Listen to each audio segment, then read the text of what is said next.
I think that there are a number of places where those opportunities are. So let me just take a step back and qualify that question a little further. I think a lot of it also has to do with what is your time horizon, True. right? And what is it that you need, right? Do you need some near-term stable cash flow, or are you buying into something and you're going to wait for value appreciation to happen in a big way? And by when does that need to happen for you?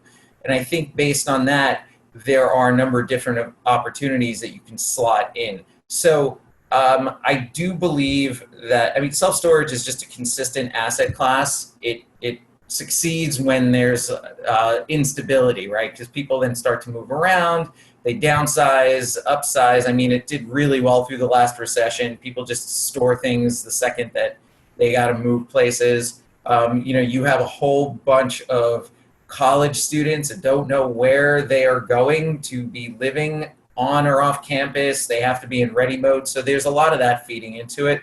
I would say if we had to take like a big picture view on where there's opportunity without pointing to a particular asset class, I think the suburbs are back. I think there's been over the last number of years this idea of like the urban centers and the urban cores, which have done extremely well based on this like live, work, play dynamic. I mean, New York has always been that way, but you take some of the other growing cities throughout the country that have experienced that, and downtown's been where it's at, and that's where all the value's been. Suburbs slowly were getting written off, particularly office in the suburbs and things like that. I think now you're seeing, for example, single family rental in the suburbs because people suddenly realize, man, I need a home office where I can close the door and get away from everybody to get work done, especially if I'm going to be doing remote work part-time, if not full-time. And in addition, suburban office along with that.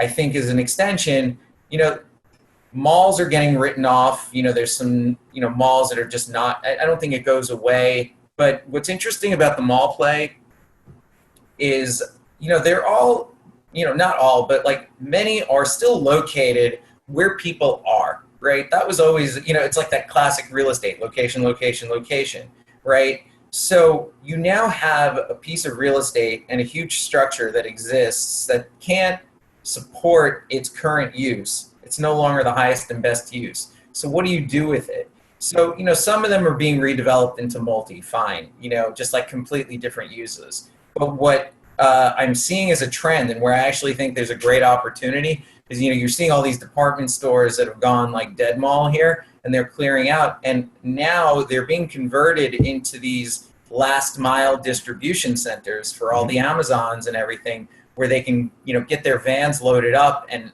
to get the stuff to people in an hour, because that's how they want it now because of this digital trend that's been going on for quite some time and is now accelerated.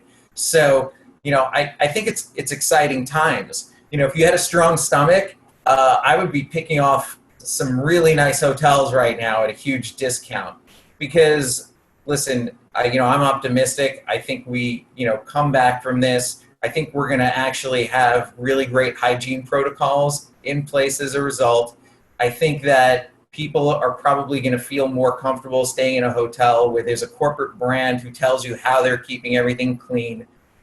So I think that'll actually push the Airbnb model back a little bit as a result.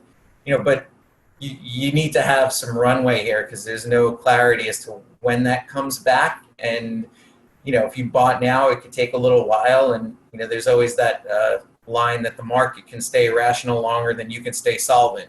You know what I mean? That's a good point. You have to think about that. But, those are just some of the things that I've been thinking